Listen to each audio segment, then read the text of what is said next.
Feast YouTube channel so that people can access it another time. So welcome to this session on transforming dialogue and tackling hate speech online. It's an enormous topic and a really important topic, one that I know that people around the world are talking about. I was online on the G20 Interfaith Summit yesterday, and they had a whole session grappling with this topic from all around the world. So one that's very pertinent, and obviously this week, with it being Hate Crime Awareness Week, something that's at the forefront of a lot of our thoughts. So I just want to, I'll just share a screen here briefly as we get going.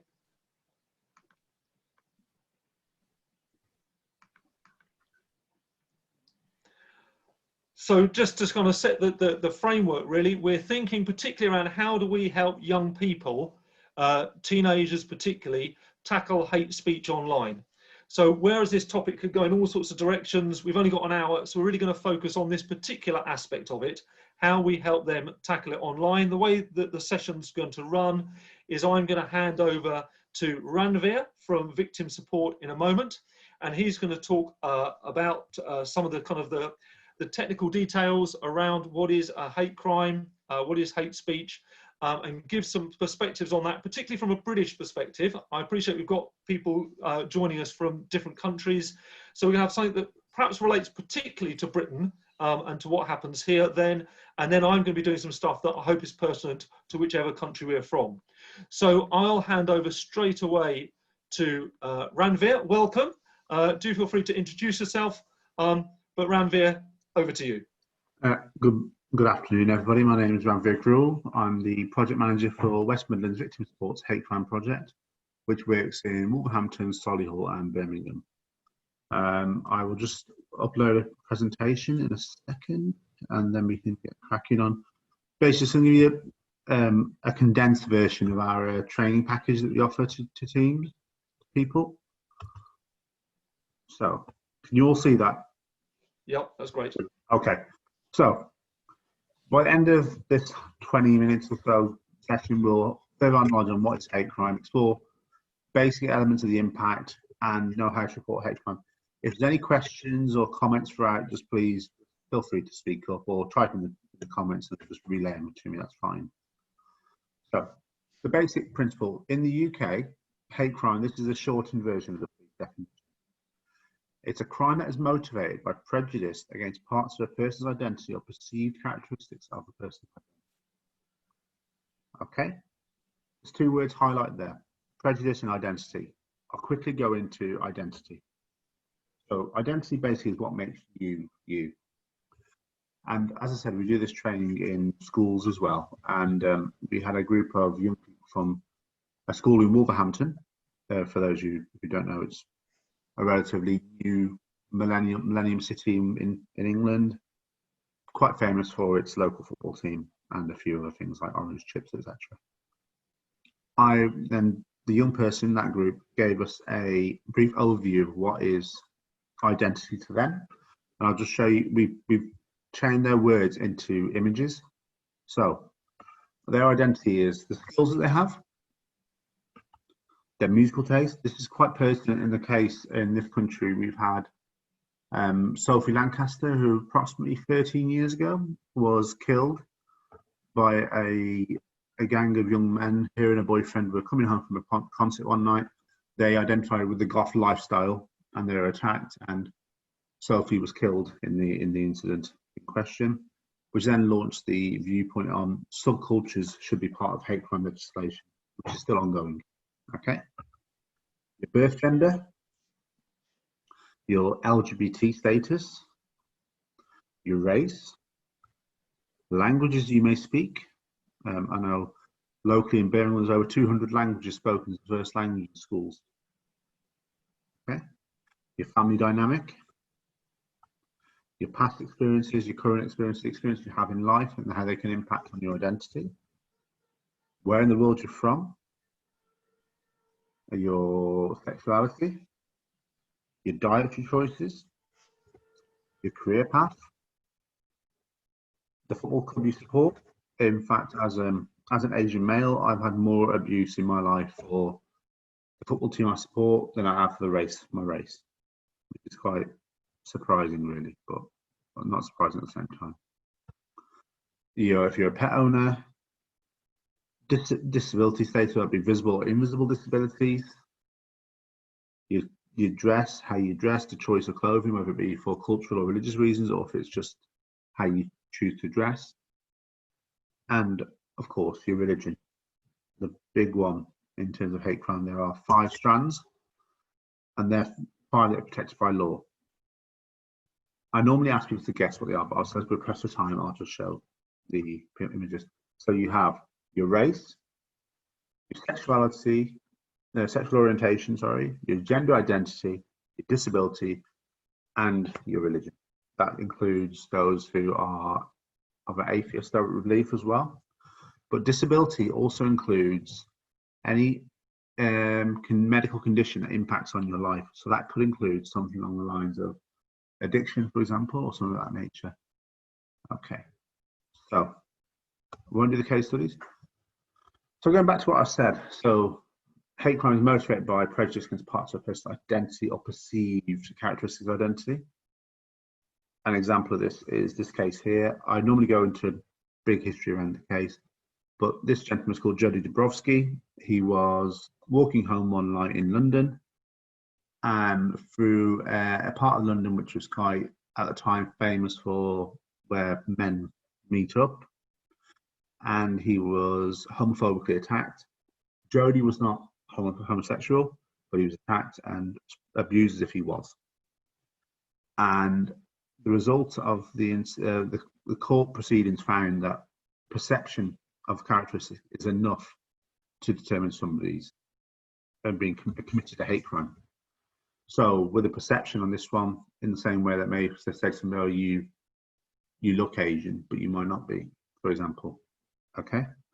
So as long as the prosecution can prove that there was intent to attack him or her or anyone because of the characteristic, they can go through that with prosecution. Then talk about prejudices. There are about 6 main drivers of prejudice. Then there's obviously other things we live through. First one being your family orientation, how you live at home, how you're taught, and what you learn in your home. We've had examples in this country where we've had 5 kids going into nursery or elementary school, if you will, and they've had instances where they've drawn images of things such as lynchings, for example, or people wearing Ku Klux Klan paraphernalia. No 5-year-old should ever be exposed to that sort of information. You don't see that on children's television, you don't see that in children's textbooks, etc. So that's when we ask the question. That child has learned that from home.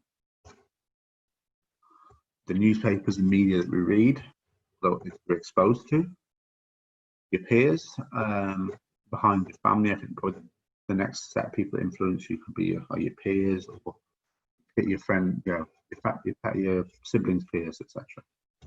Your past life experiences. If you've been somewhere and you had a bad experience, you probably not want to go to that place again. But a lot of people who have a fear of flying, for example, stems from a past negative experience with flying, for example. Social media. I'm going to ask you a question now. If anyone, feel free to answer or just put in the comments. We had a study done in the UK from Channel 4 News, who studied and said that 30% of young people have seen racist or homophobic abuse online. What does everyone think about that figure of 30%? Do you think that's accurate?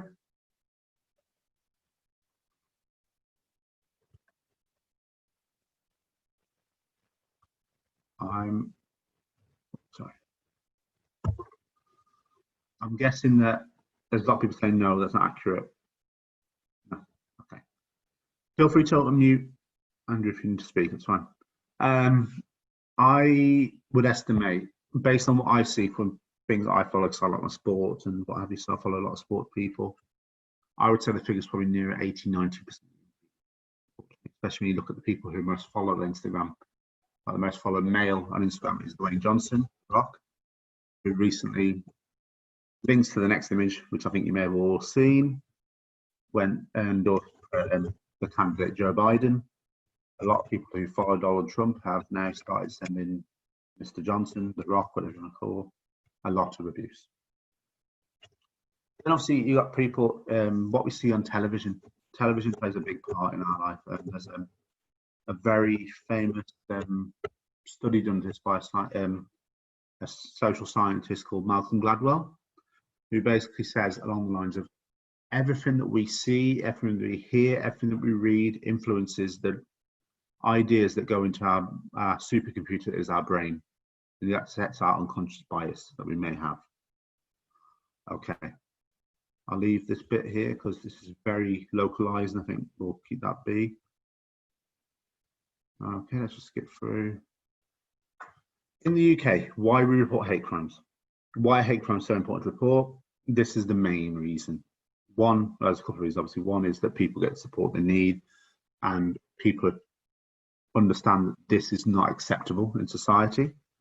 But in the UK, if somebody's found guilty of a hate crime, they can have their sentence uplifted by 10%, whether that be an extra year on a 10-year sentence in prison, or extra £100 on a £1,000 fine, etc. Whatever, you know, it's 10% on top.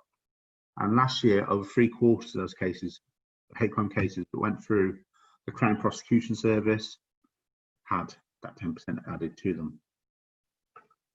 And the ones that didn't was mainly down to administrative errors or very, I don't want to say clever, but very cunning defence solicitors. Okay. And how you can report? Okay. There's the obvious number in the UK, 999 or 101 if you're in another country, obviously your emergency service phone number for that country. We have Stop Hate UK, which is a national charity. True Vision, which is an online reporting tool that is used in the UK. Most police forces in the UK now also have mobile phone apps that you can download. I know for a fact West Midlands do because I helped design it. Crime Stoppers UK. Also in the United Kingdom, we have something called the Third Party Reporting Centre, which is essentially where some, these came off the back of the Macpherson report into the death of Stephen Lawrence over 27 years ago, where it was deemed that certain communities have a lower level of trust in the police and will be unwilling to report situations to the police. They don't think they're taken seriously. So what was recommended was that we have independent organisations such as churches, mosques, gurdwaras, or mandirs or temples, or community centres, citizens advice bureaus, local authority area buildings, or places like ourselves, Charities Victim Support, who people can go into and report and say, I've been a victim of a hate crime, and we can go through the reporting process with them and act as an advocate and go between them and the police. And also, if you ever need anything, as I said, because everything we do is a third-party reporting centre, our national phone line is a third-party reporting centre, so you can do it that way. Or we also have a live chat system for our website. That's a very much a whistle-stop tour through what we do as a service. I know it might feel like I've been flying through it, so if anyone ever has any questions, just drop me an email anytime. But if anyone has any questions now, please feel free to have a look.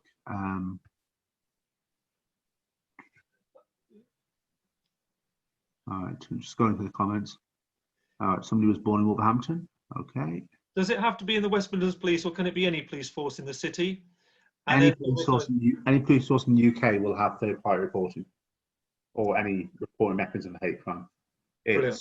Slowly becoming one of the most seriously reported things, and the police are taking it very seriously. Excellent. And a question there about prejudices, but I think you've answered that, so I hope we can leave that, because I think you did cover what prejudice was, so I hope that feels that's been answered. But I think we'll move on if that's okay. I hope that's okay. But thanks very much for that. I hope you'll stick around, because I hope we'll get some questions as we go forward as well. I'll be able to stick around for another 15 minutes, so I've got to pick up my children. So okay. Yeah. So if people have got other questions, do put them in now for Ranveer while he's here for the next sort of 10 or 15 minutes. Please do that, and we can easily answer them now. But I'd just like to move us on to think about life online. And clearly there is this sense of how, when we help young people, how do we help them be able to report a hate crime if it happens to them? And that's why I wanted to invite Ranveer and Victim Support this afternoon. So we've got that real toolbox of this is how we help young people to report something if they need to, but also to help them understand the seriousness of what we're talking about, that actually they need to understand that this is a serious crime. It's not just a bit of banter or a bit of fun, it is really serious. And so that's one of the things we wanted to do. But I also want to think about life online as well, perhaps in a slightly different way. And I've put at the top there, many young people live very comfortably online for large periods of time, mixing with people they are unlikely to meet, who they may never even see, either in person or online, and who might live anywhere in the world. And I mean, certainly my two lads, this is their experience, but I know for many other young people, actually just talking to people or on chat who live anywhere is just part of life. It's a very common thing. And whilst it can be very negative, just worth looking at that little survey I found there underneath, actually for some it's a very positive thing. It's where they like being. There were on a survey out of 500 gamers, PubNub found that 36% developed a lifelong friend through chat while gaming. 20% have lasted over 5 years. That's, what's that, 100 people.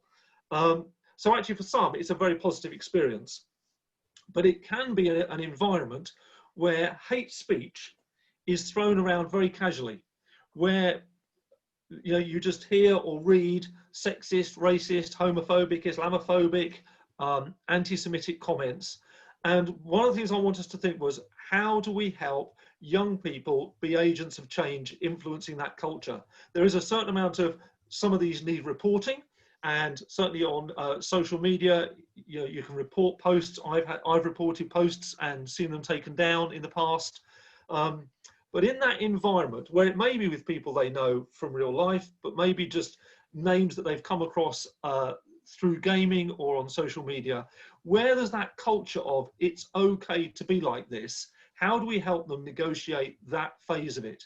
Because very few people, it seems to me, go from really friendly through to very, very aggressively anti-Semitic really quickly. There's often a culture that builds up, a bit like we've just heard about past experiences. And that's where I think the guidelines for dialogue that the Feast have created are really helpful. So we've created these guidelines that we use when we're having our events, bringing young people together. And whilst they were developed for a context that was controlled and a context where people came knowing they were going to build friendships, what we've learned over the years is they actually can be used and be useful in other situations as well. And I think they do have something for us to be able to think about, how do we help young people really negotiate this space? So here they are enlarged for you. Originally, our main version talks about belief and faith, but we've rewritten them about ideas because we want to include people of no faith as well. But you might want to use them, and we'll put the link up for where you can download them off the Feast website, which has them in terms of religion and faith and belief. But I just want to go through them briefly and just, I think, highlight how they can help young people really start to challenge the culture that they might encounter online, and how we can use these in the work that we do. So the first one, which might seem obvious, about listen to everyone, what everyone has to say. And we might think, well, do we really want to listen to this? But if people are putting it out there, but one of the advantages of being online is that you do have a bit of an opportunity to stop and read or listen before you react in a way that's different to being physically in the presence with someone. And I think we need to encourage young people to be able to do that thing where you take a deep breath and really listen to what's being said. Is this something that needs reporting? Is this something you need to respond to? Is this a place you need to just get out of because you need to look after yourself? Don't just react. Take that time, take a deep breath. What's actually been said? What do I need to do about it? So let's encourage people to use that advantage that we have online where it is possible, not all the time, but often it is possible, just to pause a little bit before reacting.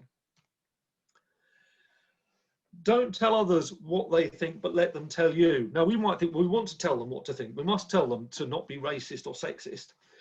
But we also need to make sure that we don't presume a whole load of other stuff about them. We might want to challenge their Islamophobic ideas, and we need to challenge them.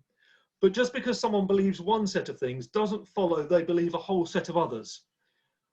Many years ago, when my lads were born, we were visited by our neighbours who were a lesbian couple who had just also had a baby, and one of them was in a wheelchair. and they came round to our house and we were having a cup of tea together. And then to my great surprise, one of them was blatantly and openly racist. And it really, perhaps it shouldn't have surprised me, but it did. But just because someone identifies with some minority groups doesn't mean they therefore are identifying with all the others as well. And just the same way, just because someone has views that might be racist doesn't mean that they're going to be views that also are sexist or homophobic. Actually, the world's more complicated than that. So we need to make sure that we don't presume and tell other people, well, therefore you must believe this. Speak positively of your own views. Now, again, this doesn't mean we don't challenge, but actually being able to say, but here's a different view, here's a positive vision of the world we want to give you. And one of the best things we can do to challenge this is make sure that as youth workers, as leaders, as teachers, we are giving young people the opportunity to meet people different to themselves, to meet people of different cultures, different religions, different faiths, different sexualities, because actually to be able to say to someone, that's my friend you're talking about, is a very different argument than just saying, will you stop that, it's horrible. And I have regularly, when I've challenged people, when they've expressed real Islamophobic ideas, when I've said, those are my friends you're talking about, is that my friend, is that who you meant? It really makes people stop and think differently. And the more we can help young people have those experiences and encounters where they're able to say, that's my friend you're talking about, and know that it's their friend who's being talked about, and be able to sit alongside them, gives them a real new platform to speak positively. The next two kind of go sort of side by side. So one says, do not treat someone as a spokesperson for that view. And the next one says, do not judge people by what some people of that view might do elsewhere. So do not treat someone as a spokesperson for that view or belief. Just because a white guy online is deeply sexist does not mean that they're a spokesperson for all white guys and all white guys are going to be deeply sexist. Just because someone of a particular faith says something that you find really problematic and is a form of hate speech does not mean that all the other people of that faith are going to hold that view and say those things. Just because this person does it does not mean that they are saying, therefore, all people like me speak like this. And we need to help young people be able to really put that distance and say, that was them, it's not everybody. And in my experience, young people are very good at doing that. We just need to affirm them in that ability to say, just because that person online said it, doesn't mean we treat everyone else from that culture, that faith, in the same way. Keep them separate. It's them, they're not a spokesperson. But similarly, don't judge people you meet online or in person by what other people of that faith or worldview or idea do or say. So you meet someone who's expressed some anti-Semitic views, doesn't mean that other people of the same ethnicity or faith or sexuality are also going to hold anti-Semitic views. I've met many other lesbian women and gay men since who have not been racist like that woman I met 20 years ago. She was not a spokesperson for that sexuality, and neither have I haven't been able to say, actually, therefore, all people are going to be like that. That's how we kind of make this work. Be honest in what you say. Now, this might seem obvious, but sometimes when it gets into a kind of heated debate about these things, it's really easy to want to kind of go, well, of course, this is the obvious answer, and blurt things out. Of course, all Christians are really friendly and lovely all the time, to prove your point, when I wish that were true, but it's not. Some do some terrible things. Let's help young people not start blagging and just making stuff up to try and win an argument, but hold on to their integrity, to actually be honest in what they say. And I hope you can see this starts about how do we change this culture? How do we give them a way of speaking, listening, and being different to start to influence? This one might seem really challenging, and I have to kind of think about it carefully. Acknowledge similarities and differences between our points of view. There are times when we're going to go, no, there aren't any. You're just being really appalling. I was once having a conversation with a friend who just started being overtly anti-Semitic. And in the end, I had to say, you're wrong. I'm not going to listen to this. There is nowhere to go with this. I'm leaving. There was no similarity at all. It was just difference. But there are some times when we can say, do you know, there are problems with the world. There are things that are going wrong, but it's not the fault of that group. It's not the fault of those people. So yes, I get it that the world's looking terrible, but let's not blame that minority. Let's not blame those people. That's where we've got our differences. So we can recognize that the health service is really struggling, but we're different to some who might say, well, that's the fault of migrants. We might say, no, no, they're the ones, many of them, who are making the health service work. We acknowledge that there's problems there, but the difference is how we are dealing with that. So we may even need to do that. And again, this one might seem odd in talking about hate speech and hate crime. Do not force people to agree with your views. Now, maybe we think, well, perhaps we ought to. Perhaps this is the time when we really do need to force people to agree with us. And obviously, in a sense, we want to. We want to get people to agree that it's wrong to be anti-Semitic or racist. But the reason I think we still need to keep this in there, I don't think we can ever force people to anyway. I think you can force someone to say the right words, but not to change their attitude. But I think we need to acknowledge and understand the global nature, which is why I wanted to bring that in earlier. Because actually, whilst in Britain there are things that are illegal and would be crimes, as we had very clearly explained to us earlier on, in other countries those aren't crimes. And particularly around sexuality, things that are legal here are illegal in other countries where the internet might well be much more closely monitored than we're used to in Britain. And we need to be aware of that. Now, of course, no one is forced to be homophobic. You don't have to share things that are homophobic. You can just be quiet. So we can encourage people and help our young people encourage people not to say things that are homophobic, but they might not be able to force them to actually be pro-LGBT in a way that we might want people to, and you'd be free to here in England. So I think we just need to recognise that, but certainly no one has to be homophobic. There is no excuse for putting that online, and therefore we need to challenge that. And the final two, and then we're going to have time for a discussion and time for questions. Respect other people, even if you disagree with their views, and make every effort to get along with everyone, regardless of their faith, gender, ethnicity, ability, or age. And we might well think, well, can we possibly do that? How do we even do that with someone who's being really abusive? And there may be times we go, I can't, that's just too far, can't do that. But I think there's a part of us that wants to say to young people, keep your integrity in this environment. To quote Michelle Obama, when they go low, we go high. Actually, don't resort to hurling insults, to being abusive in order to try and make your point. Come out of this with your integrity intact. And that's one of the things you can do online. You can take that step back, as I said at the start about listening, respond in a way that is clear, that is firm, but actually still keeps your integrity, that doesn't leave you kind of having just been abusive and just descending into kind of potentially just kind of really abusive language yourself. And that's where this idea about respect and trying to get along.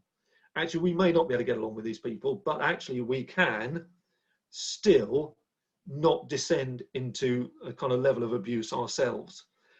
And that I think is really important for young people, that they come out of this with their kind of honesty and integrity intact. And then the final thing, as I say, then we're going to open it up for a conversation.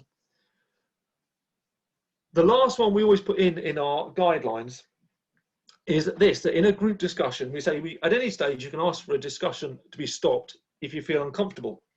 And obviously that's hard to do online, but in a sense what I want to take out of this is there's times when we need to say to young people, you need to walk away. For your own safety, for your own sanity, it's not a good place to be there. You sometimes need to just get out of that space. You log off, you leave the game, you need to look after yourself.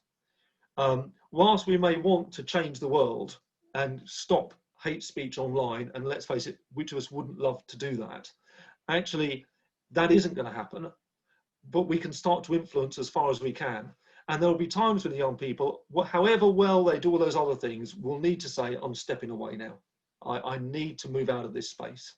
I need to not be wallowing in and sitting around listening to this kind of abusive language and hate language. And for my own safety, I need to get out.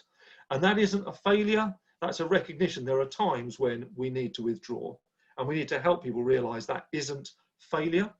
That isn't that they've somehow let people down, but they've got their own limits. They need to do what they can. They're not the policemen of the world. They're not the people who need to kind of solve all the problems. So that overall is a way that we would want to suggest, by putting these together, that we can start to help young people think about how they can change the culture of conversation with the friends they've got online, whether they know them in person from meeting them, or whether they're just names that they know through a game or through TikTok or something. But actually we can change the culture.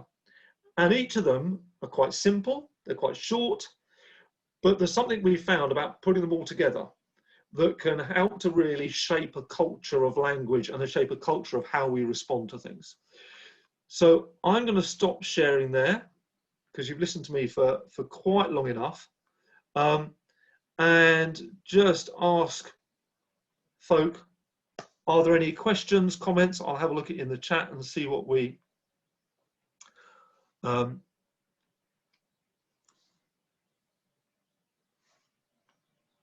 so there we go. So I noticed that so a question there from Jenny that Ranvir answered. You can report a hate crime against someone else. And as he said, he did report abuse to PlayStation, but wasn't impressed with their response. So I know this is a huge issue in the gaming world as well as online with others. So just keen to hear other comments, questions from people, and we've got plenty of time now to really open this up. So if anyone's got any questions, otherwise we'll move on to some other things. Be good just to hear if anyone's got any experience of tackling this or talking this through with young people, whether that's been something that people have worked on, or whether this is a new issue for people.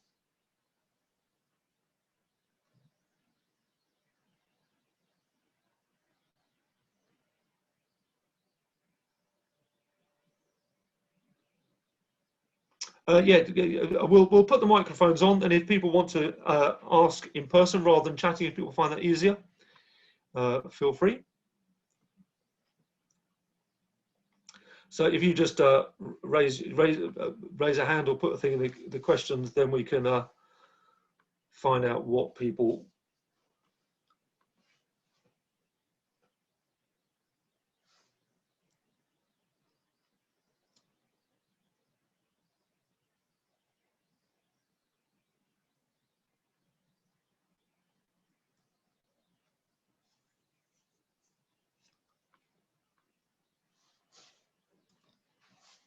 So I think I think it's really important for us to really understand, I'm sure many of the folk online now or watching do, is the scale of this challenge. It was really useful when it was put up earlier, the 30% had experienced it. A number of folks said that seems really low, and I'm inclined to agree with that.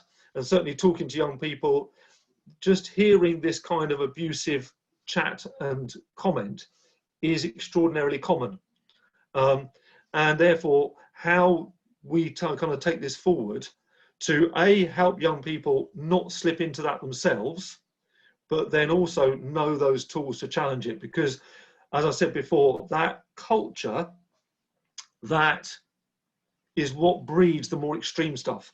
When I was listening to the conversation yesterday, it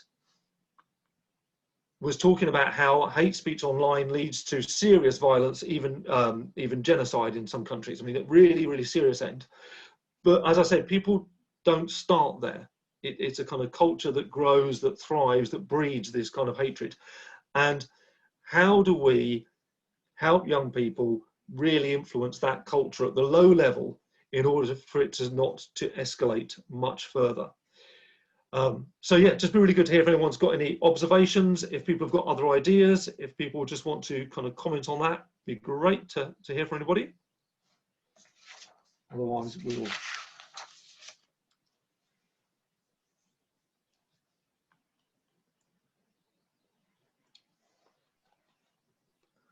Andrew, I just was just having a question. It's Carol and Mary here.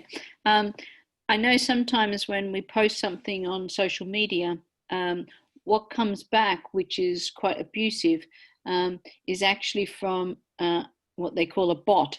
And so it's not necessarily an individual who has, wants to have any form of genuine dialogue.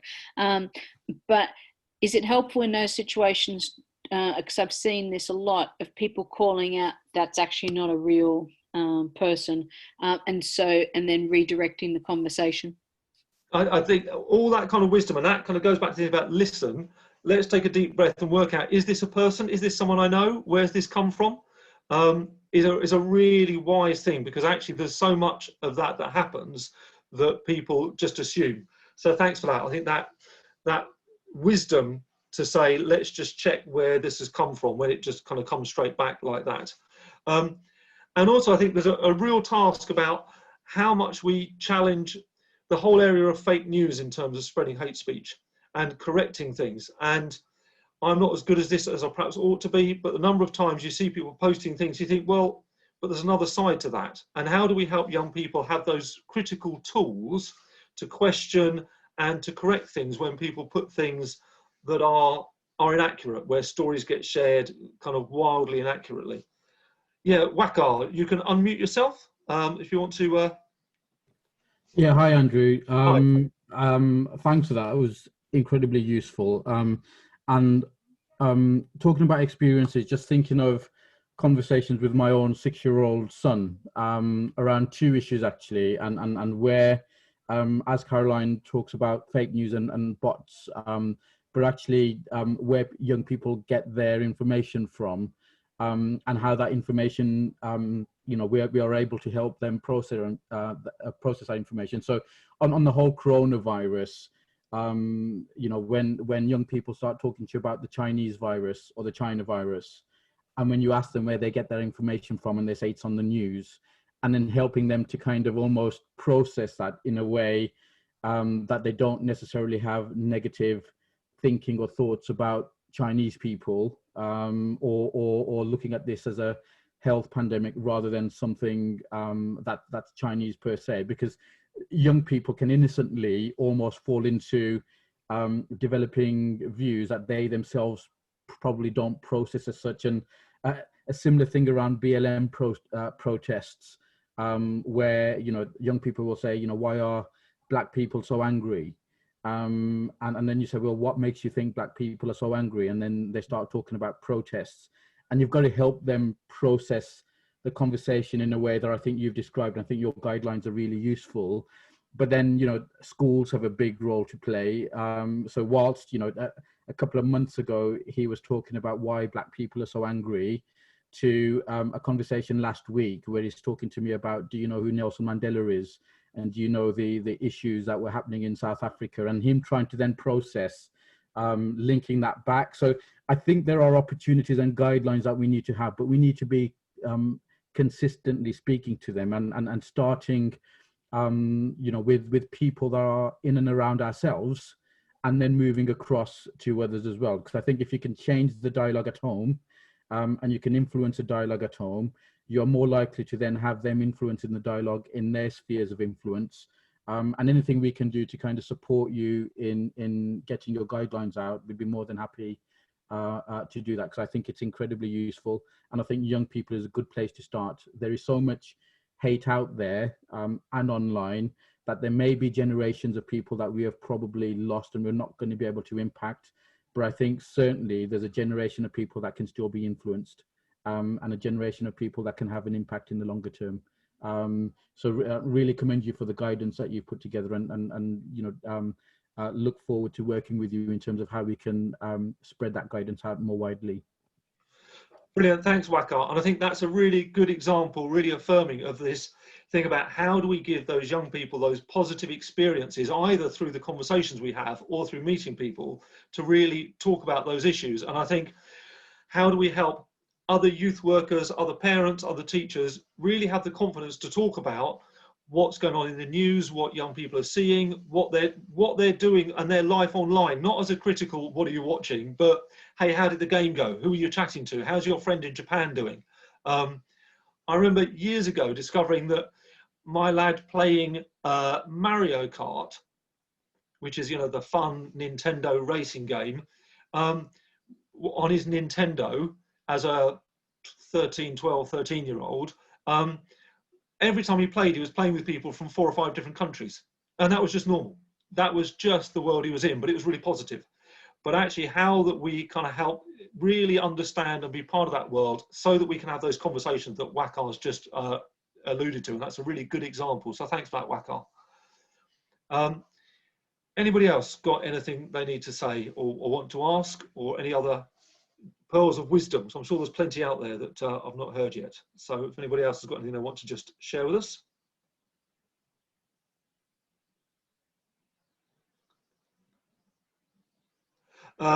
And Corinda's just put up a question about reporting. If you have a disability, how would we report the crime? That would be the same through, as Ranveer said, through victim support or a third party thing. But absolutely, whether it's a disability or race or ethnicity. Jill, yes, do unmute yourself. Thank you. Yeah, just picking up a couple of points from both Ranveer and from Wakar, actually. Really, one of the things that was going through my mind while I was listening to you was picking up from Ranveer, as I say, was where do some children get the language to express hate speech from, and you know how deeply ingrained for some people it is in terms of their own family background. Also wanted to pick up on what Wakar had said about schools. Now, just to put my credentials on the plate here, I'm Jill.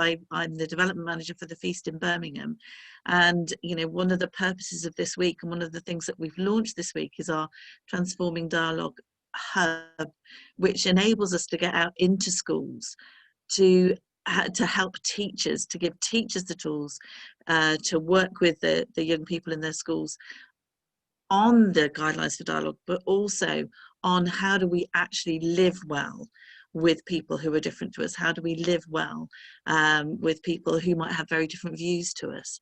And I'm so delighted to see the guidelines for dialogue shared today, because we know that that's a tool that can really make a huge difference to young people in a school setting.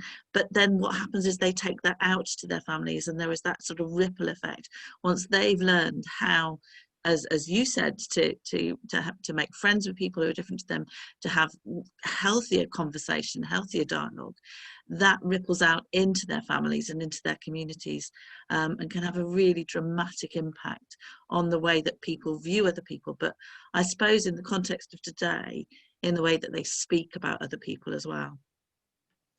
Brilliant, thanks, Jill. Yeah, that's really helpful. I think that reminder there of the good place of schools and the things that go on there, and that rippling effect, which is what we want to see. And that rippling effect that perhaps some of us need reminding is online and offline at the same time.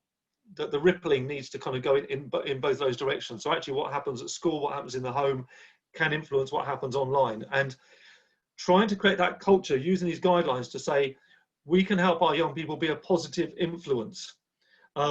Years ago, I did some research into young people influencing each other.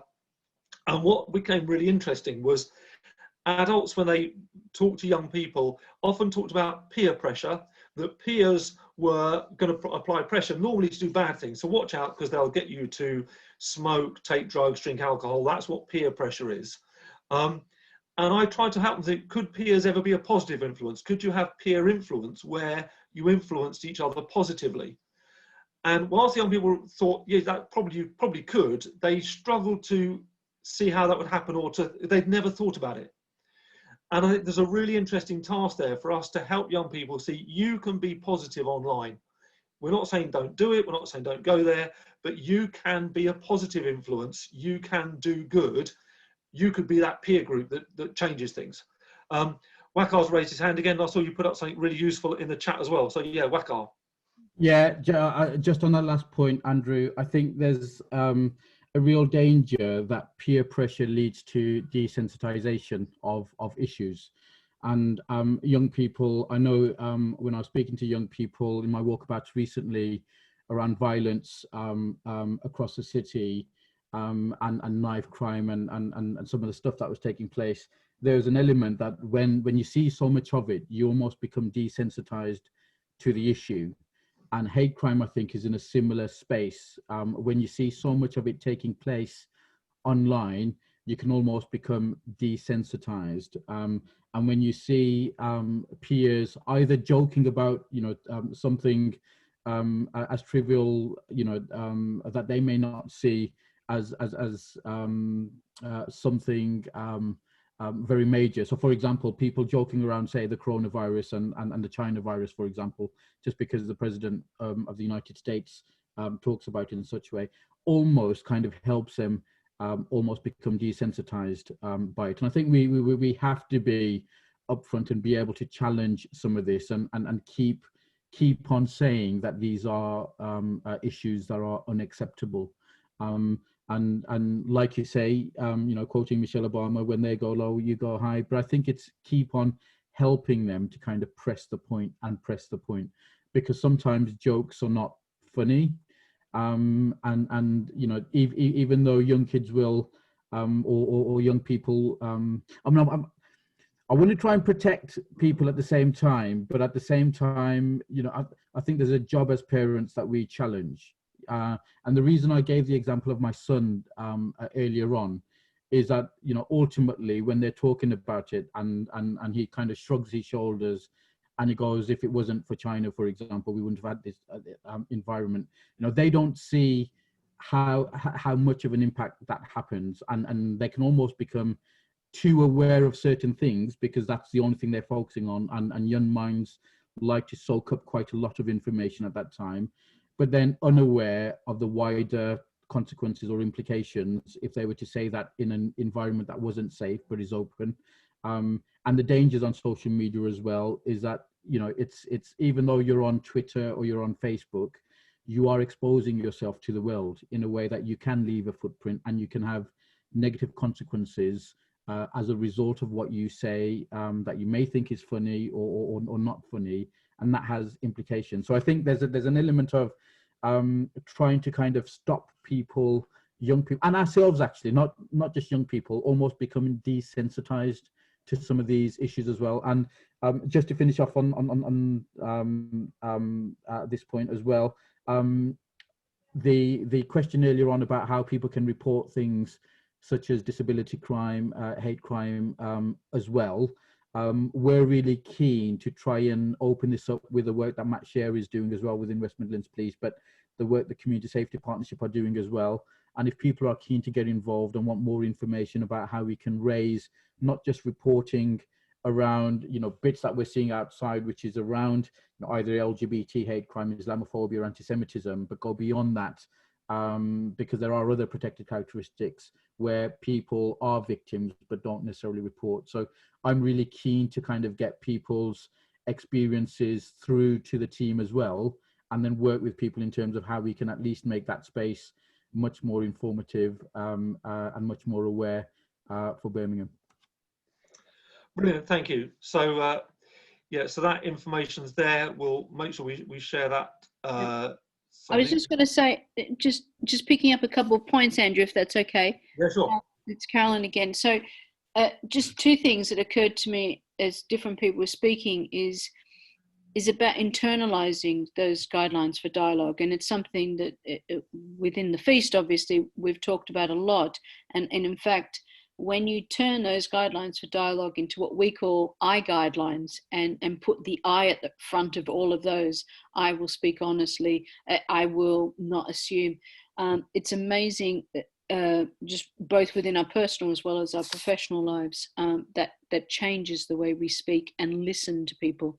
The second thing is also it is that fine line, isn't it, between encouraging our young people to challenge and to report as needed, but also to say it's okay sometimes, particularly when it's directed at them, for care of mental health. And I think we all have had to find that balance within social media, particularly of where we can have our added value, but also not be drained. And I would pick this up because we've had these discussions with young people and older ones around Black Lives Matter, is that for people, young people who are Black, to be able to be the ones that are challenging all the time, it's absolutely exhausting. And where those of us who are not maybe have more of a responsibility to do that challenging, and then when it's directed at us for other reasons, is to then to let others also take that challenging role. It's because mental health is such a large impact of online hate crime. So that was just the 2 points I was thinking of. Yeah, that's really helpful. Thank you, Carolina.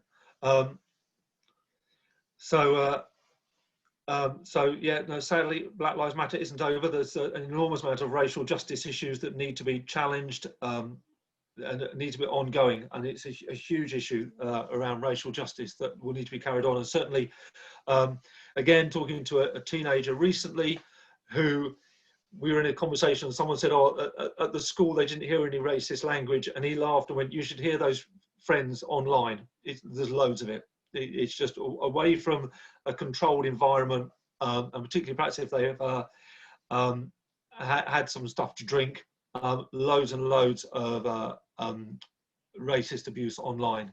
So it's still a huge issue. So I think we're coming to sort of towards the end of our time. Around this, if there's anything else particularly people want to ask around helping young people tackle hate speech online. But I think these principles that it's been really good that Jill, Carolyn and Waka have kind of reinforced about how do we really do this? What are the kind of the positive experiences that we can give people? What are the ways that we can help them think about their kind of integrity as they are engaging online, so that they can really kind of speak well. Corinda, I can't see your kind of profile anywhere, so I don't know whether you're able to speak, but I can't see your... Yeah, email. So my question is, right, with the hate crime, Yeah. why are we getting involved in other countries? I know it's in the US and we are in the UK. Why are we getting involved in any other country? To be honest, that's a really good question, Corinda, but it's outside the limit of what we're talking about this afternoon, where we're talking about helping young people tackle hate speech online. So very happy to have that conversation with you another time, because you've raised a really important question. But I think at the moment, I just want to keep this conversation focused on helping young people online. So forgive me for not going down that route at the moment, because it is really important.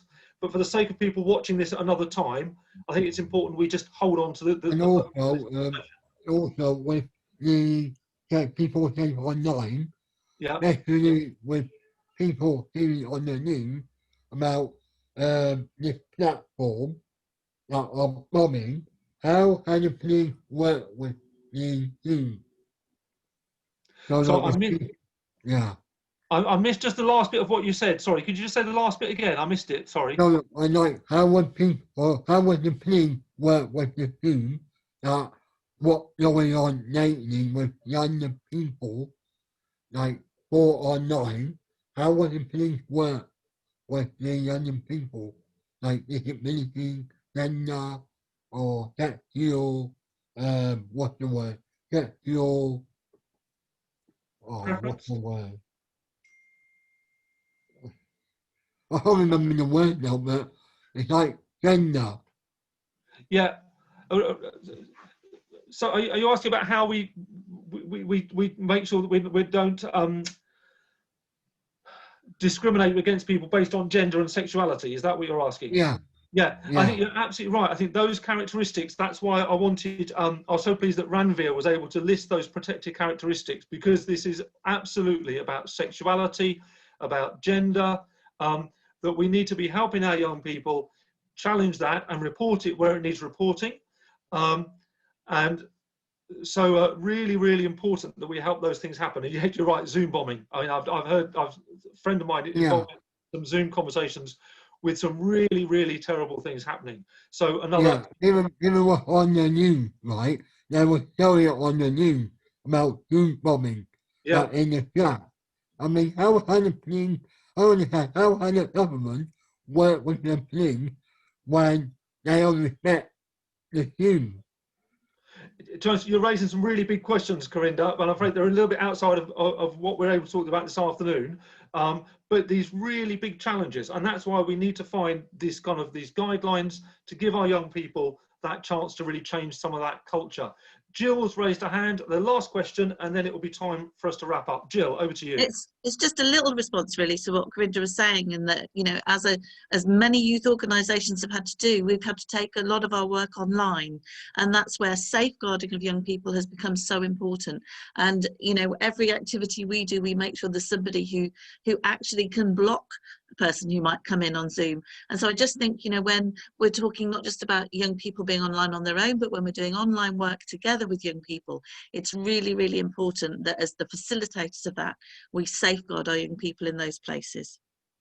Brilliant. That's a really good comment. Thanks, John. A really good place to end, that actually this responsibility for us as adults, as parents, as youth workers, for our young people, which is what we really wanted to talk about today. So thank you for everyone for your contributions, for your questions, for listening. And I hope that together we can really help young people be a really positive influence in the online sphere. I want to thank again Ranveer, who's had to go to collect his children, but thanks to him for his wisdom from Victim Support, and an organisation that really good to look at with the advice and wisdom they give there. So thanks again for all your advice. We'll send the link through, Corinda, for you. Thanks for participating, and thank you for being part of this webinar. Thank you.